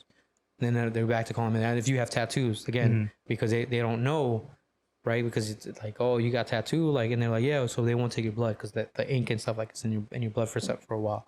So okay. So I was wondered why they didn't you couldn't donate. I've donated blood, but I don't have any tattoos. But it's the ink that stays in your blood. That's why they don't let you. So there's ink, so that could be like bad for your blood, right? So and there's also the fact that the needle, like, because back in the day people were getting sick from it. Sanitized. So there was also a big outbreak in the Brooklyn not the Brooklyn VA. All VAs at the dental with dental because they were they have a lot of like reusable like dental tools like it's metal, so they basically use it, then they sterilize it, they clean it, and then they wrap it and they send it back out. They weren't cleaning them properly. That's wild. So a bunch of people got AIDS, HIV from all their dental work. Yeah, yeah. And I remember I got dental work from the VA when I got out the first time. I was panicking. I was like, yo, what the fuck? Yeah, yeah, yeah. But like every so often, like whenever I go to the doctor and they're like, oh, do you want to do blood work? I was like, yo, if it's free, hit me with every test you want. Like whatever. So I do the same, especially like, I'm single. So if you're single and you're sexually active, I 100% recommend getting any type, every time you're at the doctor's, get tested. And it, right now they even offer like you don't even have to go to the doctor. You could get tested like for free. I don't think you have to pay for anything, even if you don't have insurance to get tested for HIV and AIDS. I think it's but you gotta go to like places, a clinic. Right? You gotta go to a clinic. Yeah, but that's what I'm saying. I think everybody should get tested. It's feasible. The idea of you not being able to do it is wild. Yeah. So that's why I'm like, oh, okay, because I think there's a big the internet where I try to get my information from. Yeah. They basically I gotta look into that. Yeah, a lot of people, a lot of people are like, that as part of what they do is they basically state that they're disease free and they will show proof. And apparently that's a very common thing for like single people now to share that information. Like they were like, and I'm like, oh, that's kind of crazy because no, I think legally you have to. If you have HIV, you legally have to. I'm talking about all like venereal diseases and and STDs and stuff like that, like herpes and shit. Yeah, like so people will like show you paperwork, and it's to me it sounds so crazy because it sounds very jail like, right? Like you go to like prison and stuff like that. People always say like make sure you have your paperwork. If you don't have your paperwork, you're fucked, right? Like people just automatically think you're lying. Yeah. So like to me, I'm like, oh, that's pretty crazy that's how people are rolling. But it's a smart way to roll, right? Like if you like, oh, show me your paperwork. Yeah. So it's like nothing crazy. Yeah. So, and plus, I think in this time of age, if you are, especially if you're dating somebody new, and you're not strapping up, even if the female is like, oh, I don't have anything, and you get caught up in that temptation, you're gonna get fucked sooner or later. I mean, they are. Pun intended. You know what I'm saying? But I think right now at this day and age, if you're not getting one tested and you're not protecting yourself while you're having sex, that's crazy. Like it's pretty wild. Like you're a dumbass, straight up. Like, that's how I feel. Because your body for those whatever 20-40 minutes you're gonna feel pleasure, but then what comes afterwards is bigger than what you felt in those 40 minutes. Yeah. So, yeah, there you go. Look at us being health conscious. Strap it up. And if you're a female, tell him to strap it up. Dental dam up. Yeah. Yeah, tell him to strap up. It's crazy. Oh, my God. No glove, no love. No glove, no love. And we actually hit the 1 hour mark. It's pretty good. Yeah, which felt not like an hour at all. That was pretty crazy. Yeah. Should we wrap it up for the first one of 3 episodes? Which I feel like that's a weird way to end it. Strap up, no love, no glove. Peace. That's true. That's true. I think we should definitely look into what should be. So I think the cadence is going to be what, once a week. Mm-hmm. Yeah, once a week. Once a week. Yeah. Between an hour. Hour 30. I think because I think it's. You can listen to us for more than an hour and 30 minutes, 100%, because I don't think we'll ever run out of things to say. Yeah. But to sit through that, because people are moving. People are not sitting there. Like, I'm sure somebody's listening to this one in their car right now or watching us in like a short clip that we probably posted. I don't think anybody's going to sit there entirely. They'll probably do like 1 day, 2 day kind of thing. Yeah. But I think like, because that's how I take on podcasts or I take on videos, especially if it's an hour. Yeah. But like, how do you like if like for example, Drink Champs? Do you sit through the entire Drink Champ episode? So my attention span isn't that strong, but I will like if I am not doing anything, like if I'm like commuting or something like that to work, I'll listen to the shit the whole way through. Yeah. I can't work and listen to it. Like so for me, I can't listen to a podcast and try to do work. So like I have to be doing something that I'm not like if I'm just like traveling. I think the commute. Yeah. The commute. That's what I do most of my listening. For me, that's how that works. But like. Yeah, and for me, it won't matter how long it is. Like as long as it's interesting, there's enough story to hold it. Keep it going, yeah. Just keep it going. Like I'm always down to listen to more, listen to how people think. Yeah. I always find that really interesting is to understand how other people think. Yeah. Even if it's just like someone stupid. Like for me, I was listening to the Drink Champs recently with DJ Khaled. Oh man. Yo, he's so God did. Yeah, that dude is funny as fuck. He repeated man. things like 8 times, and for me, that like pisses me off. Yeah. Like, I'm like, bro. But that's his persona. That's just what he is. No, I get it. But yeah. So he was saying some like crazy shit. I was like, all right, man. But like he has song stories. He's obviously like famous. He's actually like successful. Right. Yeah. So for me, it's always like really interesting to see how those people work. So like that's on our mind, right? Like it's like okay, but I had to stop. I was like, all right, cool. Like he said, like he was on the same story on the title, which is hilarious because I was like, yo, do you think he named it like that because it's like Khaled, right? And then he was like, God did it, but the way he kept saying it a certain way, sounded like his name, and I'm like, that's a little like presumptuous of himself to be like. Well, I mean, he loves himself. Have you? He's first of all. He's a pure definition of beyond dad bod. I know that. And the thing is that he's been working out for so is Noriega. That guy runs like 7 miles a day. But Noriega looks like he's in better shape than he was before. Like you could kind of see this. I feel like DJ Khaled has been running on that damn treadmill, swimming in that pool. He's been doing all his weird jumping jacks. And he has not like physically shown any progress of his weight. And I'm not fat shaming. I'm just saying, like, how do you work out so much? So here's a little bit of my nerd like theory. I'm all for it. Go ahead, man. Do you think he's like the kingpin?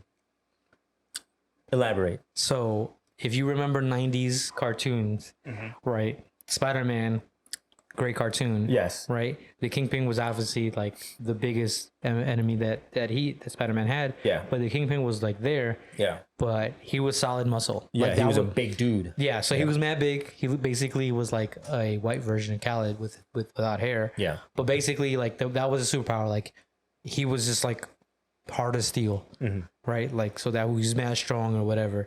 So you think that's what's happening? Like he's just staying in that shape, in that mold, but it's just solid muscle. Like respectfully, no. 100% no. I don't think it. For example, if DJ Khaled was to go in a one-on-one match with, say, who's a good example? Noriega. Okay. Noriega is kicking DJ Khaled's ass. Okay. Forget that. DJ Khaled and myself, I haven't fought in years. But if DJ Khaled was like, yo, Maz, what size are your shoes? I am fucking him up. That makes sense. Right? 100%. But the thing is that I just don't understand how can someone spend, or maybe he just does it for the camera and he hops off the treadmill and he just stops doing the laps that he's been doing inside the pool. I mean, you in the also have ocean. to understand, like, even if you work out, like, let's say you work out every day and you burn an extra 1,000 calories on top of the calories you would have burned anyway, right? Right. Like 3,000, so it's 4,000 calories. Yeah. But if you're consuming like 6,000 calories, you're not gonna lose weight. That's true. He does eat because he has his personal chef. Yeah. And I even know her name. I think her name is Jennifer. That's how you know this guy It's Wait, you brainwashing. follow him on Instagram? I don't, but he's always in my For You page or like suggested page. He's always there. For some reason, he's always on my timeline. And I don't know why. I don't know why the algorithm thinks that I love DJ Khaled so much, but it's gotten to a point where it's actually brainwashing to me to be like, yo, this guy. Not bad. No, it's all good. This guy is actually, he's actually pretty motivational.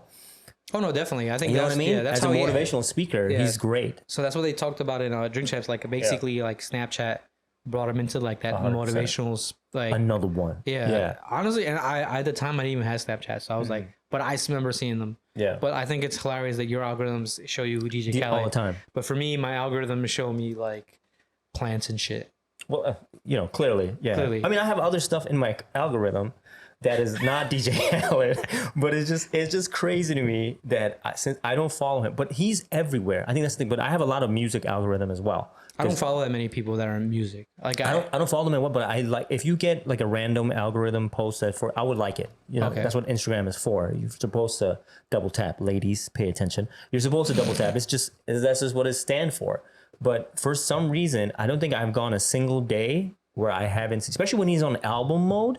I think he does that on purpose. I'm sure him and Instagram has some kind of thing. I'm not in his algorithms though. So you're not? No, only because he was. I guarantee you, after this conversation, you're gonna have DJ Khaled. Yeah, because you mentioned it. Yeah, 100%. They're listening.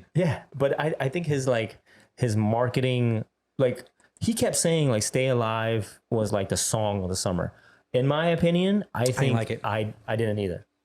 Drake was saying some shit on there, and I think Lil Baby did his thing, or Baby. I don't know. There's Little Baby. There's Baby.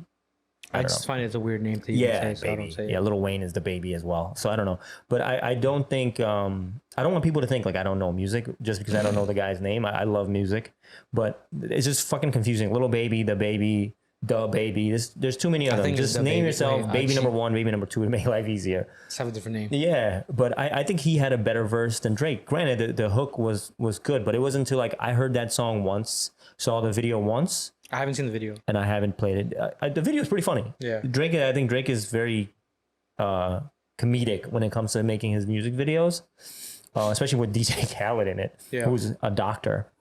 Of all things in that music video. He is staying alive. Yeah, he is staying alive. But I thought that song was trash. Like I was like cool. And I'm a Drake fan. I listened to most of his stuff. That song was just like once and done. That was it. I didn't come back to it. But every single video that he's been releasing, or every single interview, and he's like, I have the song of the summer. Like, don't make me like. He kept saying like, what he said, Put on your head. Upon your head top. Yeah. And I was like, I don't know. I kind of went over my head top, and I was done. So I don't know, but I he did mention one thing in the interview that I thought you could hate him, you could love him, but you have to respect him. Oh, definitely. Because he took something, and he 13 studio albums is a big accomplishment, and it's not like he hasn't been selling. He's been selling really well, and it's been good. So I respect the I guess the hustle behind it and what he stands for. But to say like Jay-Z has one of the best verse on his album, I don't know, man. Jay-Z had a lot of verses where I'm like, yo, this is why he's the GOAT. Especially coming from Khaled, he overhypes everything. I think so. I think he has to. Like, I think now he's like more or less pigeonholed to that. Yeah, that number 1 Billboard, whatever. Yeah. So I think that's always interesting. For me, I if you ever ask me like what's the number 1 verse, I wouldn't be able to tell you. Yeah, neither would I. So I always find it weird, but like I'll listen to it, like whatever. I'll go through it and listen to it. Yeah, and like I said, like it was always so strange to me about like music, because like how do you say something so good but no one's heard it yet? Yeah. Right? Like I remember everyone was saying like the Drake album was gonna be amazing. It was good, but I think it also was really good because we heard it when we were in Mexico. You're talking about Nevermind? Yeah. Okay. Because I still have it kind of every once in a while, but only like 3 songs. Yeah. Right. It wasn't, but that whole album, like when we were there. Yeah. Like the whole vibe was different. Yeah. It was different. No, I agree with you 100%. We were by the pool, we were having drinks, and that came on. It set the vibe completely. Yeah. So I think if you're sitting in your home in Queens trying to listen to it, it's not gonna hit you the same. I agree. Pusha T's album, on the other hand, I love that album. But see, you're being biased. That's your favorite rapper. It's my favorite rapper now because he stayed consistent to the sound that I fell in love with. Okay. Right, like I can still listen to CNN. Yeah. And the Nori album or the first 3 Nori albums. Like I love them all. The DMX albums up to Grand Champ. I think I like them all. Okay. So for me, it's just the sound, right? And that's why Griselda. I love all their music. Yeah. Oh, right? shout out. Yeah, for sure. Yeah. So and they're bringing back like hardcore and hip that's hop what music. So for which me, I missed. Yeah. So for me, that's why I liked the Pusha T album. Yeah. And Pusha T for me, like, isn't my favorite rapper, but right now he's making the most consistent rap albums. Yeah. For my liking, right? Yeah. Like Benny the Butcher makes amazing albums. But then like there's some songs I'm like, oh, okay, I get it. Yeah. But then you have also Conway, who also makes an amazing album. Right. And it's like, oh, okay. But it's like Pusha T, I can go back to all his albums. I'm like, yo, I like all these songs. Yeah.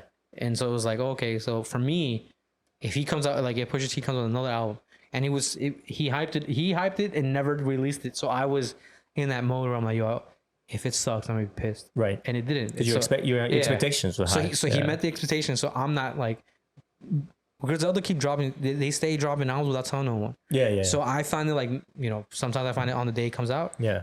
Which, because New Music Fridays comes out, and I'm like, oh, okay, this song came out, or I'm a week behind because someone was like, yo, the Griselda came out, and I was like, oh, let me look back, and I have to listen to it. Yeah. So like so I have no expectation, so it's good. Yeah.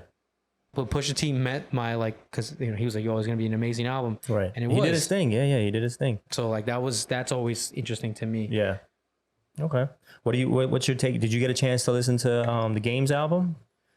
Yes. He did not move a lot of units, which was surprising to me because for the features that he did have on the album, and as far as like the beats wise, the melody wise, I think this was a pretty solid album. I don't know why the people are not receiving it the way I did. I guess I don't think it has just too much. I don't think it has replay value. So for That's me, true. I listened to the album. I liked it. Yeah. Besides the Black Slim Shady, I wouldn't be able to tell you which song was like stuck out. Yeah. Enough for me to be like, oh, I'm gonna put it on a playlist. Like for me. You're right. So replay value wasn't that great for me, right? Like maybe I need to listen to it again. But I listened to like 3 different times. Yeah. And I wouldn't I'll be like listening to it straight through, and I'm like, oh, where the fuck am I in this song? So I have to go back and look at it, and I'm like, so to me, it was indistinguishable between where I started and where I left off. But I can honestly, if it was in the background, I would like it. It had really good beats. Everyone that rapped on it was pretty good. Like Pusha T was on there. Yeah. Right. Yeah. He was on there. On there. Yeah. So he was on there, and even Pusha T, for being one of my favorite rappers, like I was like, oh, okay, this song's all right. Like it's good. It's just not like, oh my god, I need to add it to playlist. It needs to be on repeat. Like, because if I like a song, it will be on repeat. Yeah, until you burn it through. Yeah, no, 100%. So like, so it was good. It reminded me of his first album. Yeah. Where it was amazing. Yeah. But I think then he purposely there were some songs that were just amazing. Yeah. So like, okay, I'll listen to that again. But not this one was just like, it was good, just not enough replay value for me to do that. That's true. I guess so. I thought the album was good, but you're right. I haven't put it on any of my playlists, and I don't think after I finished, it was a lot to go through. It was 30 fucking tracks. It was a lot. I think the one song that I did, I was like, oh, this is pretty good. Where I did have it, where I like repeated the song. It was with him and Rowdy Rich. That was a good song. Yeah, I like that one. I thought that was pretty cool, and that was it. But I guess you're right. But publicly, like I'm surprised he didn't receive as much sales or buzz as he should have, in my opinion. I think that's how I felt. I don't think many people knew it was coming out. Nah, he was on the bandwagon of promoting. Again, no, it's not on my algorithm. Yeah, there you go. So when it came out, I think you're the one that told me it came out, right? Yeah, I did. Yeah. So I checked it out. Like, okay, cool. Yeah. And the only part of that, I think I saw Ball Alert state that he came out with a song for Eminem, and I'm like, that's fucking crazy. And you were like, oh, his album came out, so I looked at it. But you know what album was good for me was the Black Thought album. Black Thought album. I don't think I heard that one. Yeah, so it's I can't remember the name of it. Yeah. But I've been listening to it. It has a solid like replay value. Like Black Thought's amazing. Yeah, The no, beats- I don't think that, but I just it's haven't called heard his Cheat new Code. album. So it's Cheat with Codes. Danger Mouse and Black Thought. That dropped this Friday? No, it was 2 weeks ago. What the fuck? Yeah. Okay. All right. So it was actually really good. And you know, and it's 35 minutes, Okay. right? So I think it's like 15 songs. That's not It's a bad. solid listen. Yeah. But again, I think this one has a good replay value because it's 35 minutes. It's short. It gets to the point. Yeah. The beats are good. Black Thought just sounds amazing on music. Yeah. In my opinion. It's his voice, man. Yeah. Yeah. But I wouldn't be able to. Again, I wouldn't be able to tell like which song is my favorite. I think Yeah. I have to look at the album. Yeah. But for me, I think the one with Raekwon is actually really good. He has one with Joey Badass, Russ, and Dylan. And that one was really good. There's one with MF Doom. I can't remember what happened with that one. And That must have been an old track then. yeah. Okay. And then there was another one with Conway, and that one was good too. But like even the ones that had no features, they were still pretty good. Yeah, I gotta check it out. Yeah, definitely. I would check it out if you were listening and everything. Like, definitely check it out. And if you guys are interested in our music taste, let us know. We could do a playlist. we can share a playlist and Yeah. stuff like that. Yo, since we're talking about music, I recently changed from Apple Music to Spotify, and I kind of regret it. Yeah. I kind of regret it now. But the reason why I did it is because I feel like when it came to like music recommendations, Spotify was better. But as far as like The catalogs. not even the catalogs, as far as like representation on like how the app actually works, it's fucking trash. It's not convenient. Like for new music, that you know how like Apple yeah. has a separate section and you could always find new music. You could do songs and then you could do albums. You have to go to the playlist for New Music Fridays. That's where I got the name from. Yeah, yeah. But it only gives you their best songs that came out from it. So you would have to go from that song then to the album or the artist and look for it.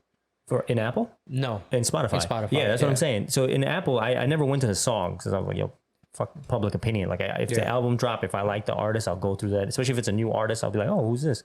And I'll check it out and I'll go through the album track list. But for Spotify, for some reason, I'm just having like, it's been a hard time. And I think I'm going to switch back.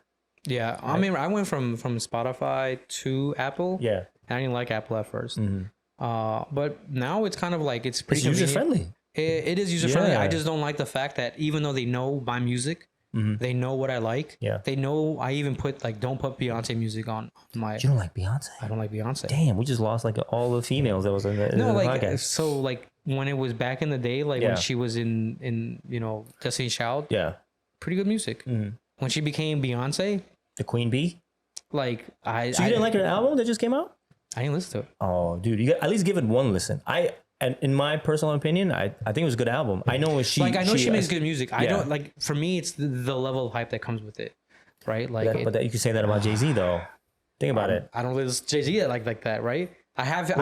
Retired. So I have some if songs. Jay-Z dropped an album, I'll listen to it there you go. because I've listened to ones that I did like, right? So I'm talking about like ones I'm like, it was alright, but it's not my type of music, right? We have to also understand like if we listen to all our like there's an array of R&B that comes Yeah, out yeah. or array of pop. I'm like, Yeah, I'm R&B Moz. I know. yeah, like there's ones that I'm like I'm not listening to, right? Yeah. Like if Tank comes out with an R&B album, he's not my Most type. Of likely, yeah, that's true. Jenny White comes with one. I'm like, all right, I'll listen Yeah. to it, right? Like if like Division comes out with one or what's the other dude? Black Rob, not Black Rob. Fuck. Black. It's just black. No. The one from he's in Canada. He's part of OVO as well. Talking about Nav? No, well, not but yeah, like again, like there's certain types of music that I will listen to. Yeah. Now I'm not saying that other ones are bad. It's just that Party they're not- Next Door. Is that the OVO guy? Sorry. No, that's not him. It's Okay. his name is Rob something. Rob something. Yeah, Okay. I have his music. I just don't know. Yeah. What it's not Robin Thicke. See, this is why I get mad because they give me the list of other people that I know I'm not gonna listen to. Like I just pictured you listening to Robin Thicke with your headphones on. no man. That's hilarious. But man. what was I gonna say? Yeah, so there's a level of different types of music that I will listen to. But there's other ones where I won't listen to at all. Like Beyonce, like again, she makes good music. Yeah. Even the ones that are like super famous, like they're addicting. Yeah. But they're just not my music. Like I wouldn't listen to it all the time. Oh, yeah. right? I mean, so I'm like for me, when I listened to a little bit, I was like, Yeah. oh, okay.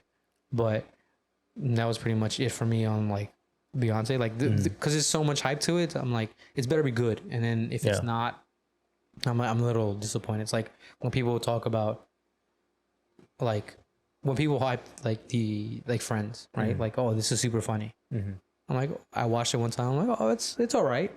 Is it like the pinnacle of comedy? Yeah. Not to me, right? Like that to me doesn't have as much replay value like The Office does. Right. Like for me, I could watch The Office nonstop. Yeah. No problem. I watch any season. I don't even complain about the times where Michael Scott already left. Like there's actually some episodes which I love after the fact. Yeah. Right? Like the weirdness is there. Yeah.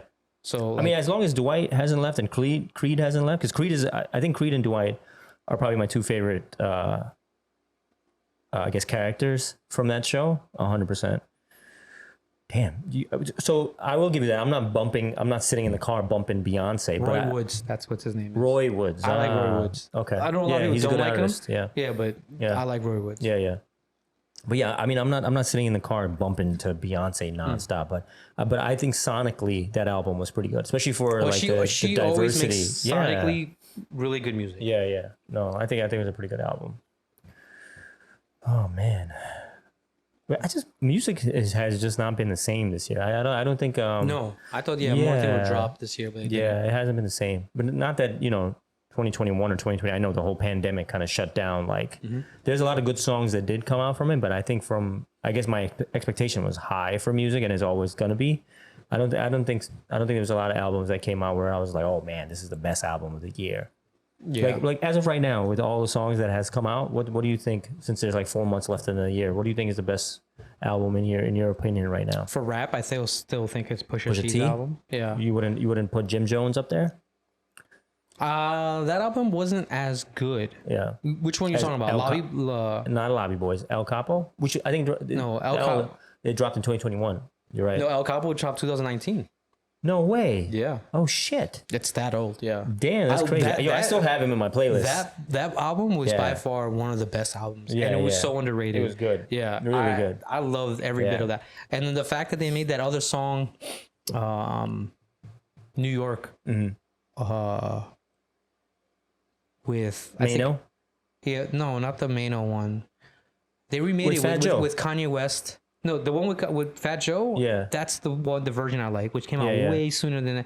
They came out with the same sample, and it had Alicia Keys on Alicia Keys, Kanye West. About. That song is whack. Yeah, I didn't like that one either. But everyone loved that one. They're like, "Oh, this is amazing, bro." You guys need to, you need the one with the Fat Joe in it. Yeah, that was pretty good. So that one was really good, and I love that album. But the thing is, with that one, it's 2019. But I think the most recent one for rap, I think Pusha T's album was my favorite for rap. There was another one. I don't know, one for R&B that I was like, oh, this is amazing. Impressive, yeah. Like, I think Summer Walker came out. Yeah, and that was good, but it wasn't like, again, I don't remember any of the songs. Like, I listened to it really, really well. Yeah. Snow Allegra came out the year before. She came out the end of 2021, I think. Right? Yeah, because she went on tour in 2022, singing songs from 2021, I believe. I can't remember either. Yeah, that's kind of where. But I love Snow. Yeah, Snow's amazing. So but at the same time, it's like, I don't know. I think Bad Bunny has been killing it. Yeah, he's made solid albums. Yeah. And do you ever listen? I know sonically it sounds good, but I'm not Hispanic. I don't speak Spanish. Not that you have to be Hispanic to speak Spanish, but if you ever go and actually find out the translation of it, it's like, it's crazy some of the stuff that he's saying in there. Now I can understand, like, especially if you understand, like you understand Spanish, especially like that song that's been playing. I don't remember the name of it. When he's like take a selfie in VIP. Fuck, what's the name of that song? I can't remember the name of the song. I listened to it recently, but yeah. My son is obsessed with Bad Bunny now. Apparently, that's all he requests in the car because we have our little back and forth. Well, he'll request a song, I'll play a song. But yeah, he likes Bad Bunny. But especially, I guess songs that are meant to be sad kind of pop off, like Burna Boy. Yeah, his last song, he's actually talking about a breakup where he's actually heartbroken and stuff like that, and it popped off, and it was like, when anybody listens to it, that's what he mentioned in one of his interviews. Like, yo, my heartbreak became the #1 song. Yeah, and which is crazy. Well, it's like Egyptian. Right. Gypsy music is always like Yeah. popping, but then you like listen to it, you're like, this guy's saying some really sad shit. Yeah. Like, Shout out to you for loaning. Look at you going into the dance hall reggae. I mean, that was one of the first ones that I was like, I really liked because it was there. Yeah, yeah. In terms of dancehall, right? Yeah. Like reggae, like I was a massive fan of what's his face? What's that white Jamaican dude? Collie Buds. Yeah, I love. Yeah, he was pretty cool. Yeah. Because and that guy, you know, Yeah. and I always tell people and they're like, no, I don't like it. I'm like, how you not like this? This was like, and you know what's crazy? I've he heard came with his... another album. Oh, did he? Yeah, like in 2020, I think. It was. Oh, I heard that one. Yeah, I thought you meant recently this no, year. no. Okay, I heard that one. It was okay. I heard that one too. But I have actually listened to him before I saw who he was. And when I heard him, I was like, what the fuck? I was like, this guy is singing this song? It's crazy. Oh, you seen it before you heard it? Yeah, no, I heard it before I seen him. Okay, yeah. Yeah. So Well, same thing with me. Like I heard like this song is pretty good, and they're like, yeah, it's a white dude. I'm like, no, yeah, dude, it caught me by surprise. But shout out to Arif. I know he's supposed to be here, but he's actually the one that put me on, because before in junior high school and high school, I was not introduced to soca. I know a little bit of dancehall from like the house party, and I didn't know about dance hall and stuff like that. But Arif is actually the one that put me on. Before, I used to hate it. Like, I still don't like it. No, there's certain songs like I don't understand. Like I feel like every wedding that I go to, there's this thing called tassa, where it's just drums. It's just fucking just. Is that considered soca? No, I think that the term is called tassa. Oh. You know, so my, West Indians, if I'm butchering it, my apologies, but I don't really care. It's garbage. Like like the whole is just drums, and I never understood that process. And I was like, yo, what is happening right now? Like, how is this music? But that's just my opinion. It's not. I thought that was like Indian music. No, Indian music is Indian music. No, I know that, but I thought that was because Falls under Indian music. No, it's like a bunch of. This is all they're doing, and but that thing lasted for like 7 minutes. I remember. Yeah, I heard it and I was like, yo, when is this gonna end? No, it doesn't. Yeah. And it's like such a thing in the West Indian community. Like when people get crazy, especially old drunk uncles, when they hear that, they're like on the dance floor. I don't subscribe to this going wild. Other dudes' uncles if they're not your family. That shit is so weird. But everybody that's listened to it, and I just said it, they know that one uncle that they have that go crazy to the song, especially if they've been drinking.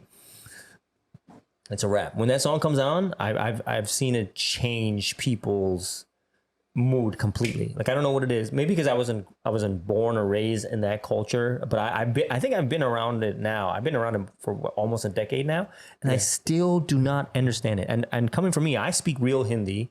Like I understand Bengali. Like I come from that culture where I can be like, oh, I can relate to the West Indian community on this, but nah, that I cannot, and I just don't understand why it is so hyped. And it's played on every wedding, every sweet 16 that I've physically been to, and I'm just like, what the fuck is happening? Yeah, for me, it's the equivalent to. Cause I remember I heard it a couple of times, and I'm like, but my brain shuts things off. Like I think I mentioned to you before in the other probably unaired and will never be released podcast. Never know, man. Yeah, I mean, but I think I can do clips. No, definitely. Yeah, but I think for me it was like. I don't listen to music in a conventional way. Mm-hmm. Like for me, like everything has to like be sonically good before I'm like, oh, let me listen to the words. And so that I've heard it. But like, if I really, really think hard about it, it's like, oh, I remember a moment where I was like, there's a lot of drums there, but I didn't pay attention because I was doing something else. Right. Yeah. So, but like recently I heard it. I'm like, damn, it was like 8 minutes long of just drums and people going to town on it. I'm like, yo, can we just go to the next song? Like, but it's not a song; it's a live thing. So I've never clicked on it. I was like, oh my god, what is this? It was forced on me in an event where I could not leave. You know what I'm saying? So I was just like, what is happening? So with that, and then it was like, all right. Then I see all the same thing with Indian music. Mm-hmm. Like for me, it just seems so weird. Right. Okay. So I'm gonna stop you there. So there's two types of Indian music. There's one, the Indian music where it's actually from Bollywood. And two, which is the West Indian version of Indian music. If I have to see two dudes stare each other down while they're getting mad close to each other and doing a little twirl, what the fuck is happening, bro? But that's the thing, though. That's the culture. No, right? I get that, but it's just so weird. Yeah. No, 100%. It's 100%. You gotta realize. I just don't understand why they have to look at each other in the eye so like passionately. Yeah, it's not even like it doesn't even look like. I'm challenging to like a b-boy breakdance fight. Like if I lose, we might fight afterwards, type of shit. No. Or like It's almost romantic. Yeah. Yeah. No, And it's I've seen really it. weird for me. I've seen it. Not that I have anything against like the romance that's happening. I just don't know why it's happening. Yeah. Right. It sometimes it doesn't even seem like a bromance. It's just like they're just doing it, and it's like in sync. And I'm like, was this? And I always ask people like, was this planned? Is this like something that they did? And then just in the music, man. Yeah, it's just so much. And like and the weird part is they look like they're having fun, but even my brain is like, dude, that's not even fun. Like there's nothing of this is cool. I just want to leave now. So like I said, a lot of it goes back to the culture, right? So one, you got to realize those people that are, or those two guys that are doing, one, they're heavily intoxicated. Two, for some reason, that type of music brings them closer together which is great in my opinion. Like, hey man, if you could look past like two dudes making eye contact, doing the twirl and dancing together, by all means, I'm for it, right? I'm not homophobic. I'm all for it. But they're straight men and they're doing it. I don't have a problem with it. But if I see it happening, I will laugh from the bottom of my stomach. Sometimes you laugh a lot because it happens a lot. I've seen a lot. I've seen it every single time. And we're around the West Indian community a lot more. And I'm just like, yo, can we stop this? Yeah. And it's weird because they would put it off like good music. Then this song comes out. Then there's everybody like loses their mind. Mad eye contact. Like they might as well be nose to nose. So is it the eye contact that bothers you, or the fact that it's happening that bothers you? No. So you would be okay if they're not looking at each other and they're doing it. Yeah. Like if it's like they're dancing and they're like, all right. But then they're not passionate about it. But it's like they're getting so close. The vibe. And then like on top of it, they start. It's like, to me, it's so equivalent to like other moves, right? Like it's like when, but it's always like. So in Spanish, like with Spanish music, right? Like they go mad hard with salsa, meaning, right? But it's a female and a male always. Yeah, I mean, but I've seen like two girls dance because they know the moves, right? Because they practice. Like honestly, I thought that was weird when I was growing up. When I'm like, my mom was like, yeah, we used to practice because it's a lot of spin moves. It's like it's coordination. There's a step, yeah. So I'm like, oh, okay, cool. Yeah. But it's like the level of passion that they put into it is very reminiscent of that. But it's never like. It just comes out of nowhere. It's like, just imagine someone's coming out of nowhere and they just put like a Spanish song on. Yeah. And then like two people from the opposite side of the rooms are moving ever so closely to, but at no point do they give a fuck about like anyone else that's in the room. Yeah. It's just so weird. It's basically like Dirty Dancing, the movie, right? Happening within the music, and it's like in slow motion and no one is like into it, right? Because if you watch Dirty Dancing, they're all into it, right? They're like, they're clapping, and people are just like, what the fuck is going on? And there's other people, which gets weirder because when they're just like locked eyes, right? There are other people trying to get locked eyes. So that's the part that gets weird for me. It's like, hey, I'm here too. It's just like, what the fuck? Oh, the three guy group? Well, they try to do the three guy, but you know that there's one guy that's always left out, right? So it's like, locked eyes, and then there's another guy like, hey man, I'm here too. Look at me and then look back. And then like there's always that one guy who does that dude a favor and just looks at him and like but smiles and then looks back like, dude, what the fuck is happening right now? Like, we need to stop that. And after I've witnessed that, so for the first time I've seen that, I was like, yo, what the fuck is happening? And then after I understood the culture and it was explained like the significance of it, like it's just guys just having a good time and they do that type of stuff. Just want to have fun. But yo, it's not only in the West Indian culture. In the Punjabi culture, that's also a thing. Two dudes will physically get close together and they will dance together, and it's perfectly normal. And I think that's because of the way. Shout out to all my Punjabis. It's just the way because dance is a big part of the Punjabi community as well. Okay. Yeah, I don't know if you've ever been to a Punjabi wedding, but that's I've seen that as well, where two dudes are like face to face, just wilding out, going crazy, and they're having a blast, right? And that's fine.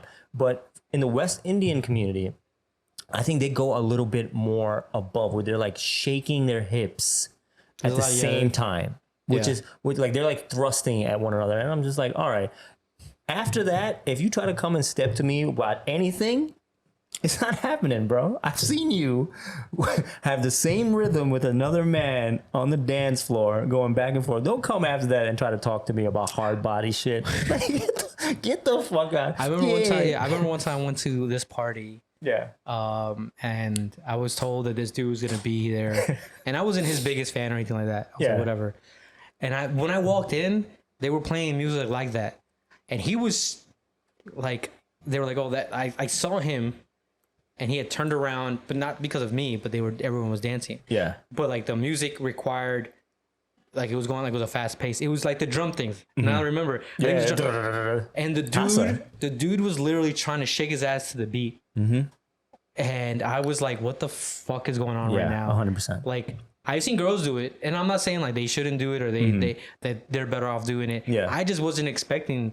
Like, it catches you off guard. Yeah, because like, 100%. like again, for me, I grew up in like we weren't in like a ton of. My family was they partied, but they didn't really party hard. And for me, when I was younger, they were like, "Yo, you can go somewhere else, go watch TV or whatever." So I didn't really like was part of it, but I remember going to a lot of like Spanish parties and everything, and they won't stop dancing, right? Like I've been in places where like it's Spanish music from the start and all the way to the end, and the last song is Save the Last Dance. Why? I don't fucking know. But that's the genre that it goes. They go through every bit of Spanish music and no one sits down. Right? So it's always weird that I always said that because I was like, yo, I don't know if I want it, and then whatever. And then I could never do the kicks, right? So like people would judge you, like if you were like, oh, you can't do the kicks. We have to get you to demonstrate one of these in one of these podcasts one day.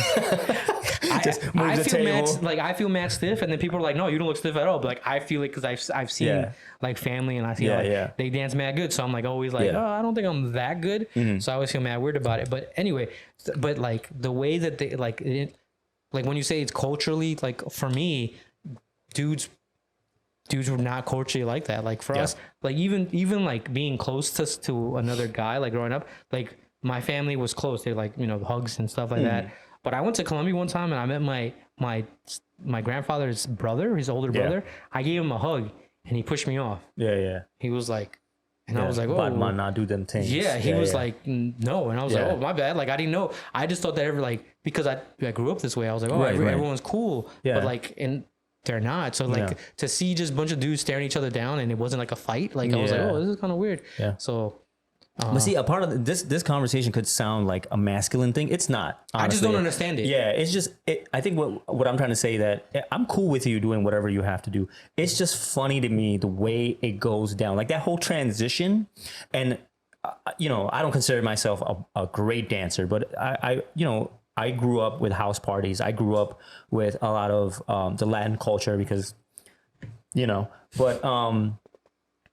I think when I used to dance, it was always with a female. It was always like, I'm sure you've been there at any party or any event that the female was around. It was always like, oh, I'm gonna dance with her. I'm gonna or ask you her weren't to dance. dancing. Yeah, or you weren't dancing. You're in the back, just chilling. Oh, there was no girl. Okay, cool. Yeah, I'm in the back. I'm chilling. Yeah, but I think now, or especially in like the West Indian community, I think the dudes, they know each other. They've been friends for a while, and they're comfortable with that because they've seen that growing up, like their parents have done like that. for me that level of relationship is always very similar to me in sports, right? Like I wouldn't go up to a dude and smack him in the ass, but if we're playing basketball and you were playing, you're running by, right? Like it's just like, all right, cool, right? Like I'm not gonna hit you in the back, right? And then like, but if you look at it any other time, like this guys are just smacking each other in the ass, like it's just weird, right? Or like you're high fiving. I feel like Aaron should have been here for this conversation. You're like chest bumping and like you're doing some weird, like overly like. Or you were staring another dude down and it's like, it's about to get like, even if you're on the same team, like, time to get real. Like you're mad close to each other. You're like whispering in people's ears. Like you're talking to them. Like you're socially like, for me, even that's awkward. Like, but like when I play sports, I'm all about it. Like whatever. But like for other people, that's how they do it. So it's I've seen people go like, who I think is strange that they dance so close to it, have looked at me like, bro, don't you feel weird that the dude has no shirt on? I'm like, bro, we're just playing ball right now. Like, I don't give a fuck. But see, that could be double standard now. That's what I'm saying. No, I understand. Like, they don't understand it because it's like they don't play ball. So it's like, whatever. I don't understand that. So to me, it's weird because I've been people like, yo, I'm not going to play. I was like, what happened? They're like, there's dudes playing with no shirt. Like, I don't want to touch them. They're sweaty. I'm like, oh, I mean, I think about it. I'm like, you're right. That is pretty dirty. But I'm like, oh, whatever. Like, it's just, we're playing ball, bro. Yeah. I'm not going to lie. I got to pee real bad. All right, we have 144 going to 2. So maybe you want to end it here? Yeah. All right, we can end it here. All right, it's a cool sign off. We're gonna. Oh, I forgot that we had that. Thank you for joining us. Yeah. If you stayed here long enough, appreciate you riding out with us. Pause for this long, and hope you found the conversations interesting. We'll be back again next week. Oh, definitely. Hopefully with the full crew. Or at least one more. One more, yeah. I feel like Cooley Chocolate should have been a representation here for us, but especially for the West Indian community. Definitely. Because he is Cooley Chocolate. But it is what it is. We'll catch you on the next episode if you're here. Yep. Thank you for joining Titles Are Overrated. Yep. And yeah. Yeah. Talk to you guys later. Talk to you guys later, yeah.